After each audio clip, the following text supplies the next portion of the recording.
మూవీలో నాకు నచ్చిన ప్లాట్ వచ్చేసి కిరవాణి గారి బీజిఎం అన్న. బీజిఎం అయితే నెక్స్ట్ లెవెల్ అని చెప్పచ్చు. RRR తర్వాత మళ్ళీ కిరవాణి గారు ప్రాణం పెట్టి తీశారు. పవర్ స్టార్ పవన్ కళ్యాణ్ కూడా అదే మాట చెప్పారు. అండ్ ఇంటర్వెల్ టైటిల్ కార్డ్ నుంచి మనకు యాక్షన్ సీక్వెన్సెస్ కానీ, తర్వాత కుంఫు ఫైట్ కానీ, పులితో ఒక సీన్ ఉంటుంది, ఆ సీన్ కానీ, అండ్ ఎలివేషన్ షాట్ కానీ అసలు నెక్స్ట్ లెవెల్గా ఉన్నాయి.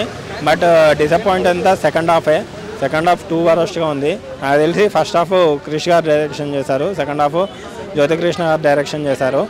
ఆ డిఫరెన్సెస్ అయితే మనకు ఈజీగా కనిపించింది. అండ్ సెకండ్ హాఫ్ మాత్రం క్లైమాక్స్ అయితే 2 వరస్ట్ అన్న. ఆయన డైరెక్షన్ చేసినా కూడా అంత సాటిస్ఫాక్షన్గా లేదు.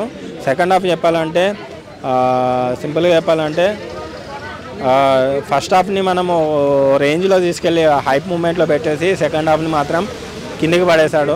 సెకండ్ హాఫ్లో లాస్ట్లో ఒక డైలాగ్ వస్తుంది క్లైమాక్స్లో, అంది వస్తున్నాడని.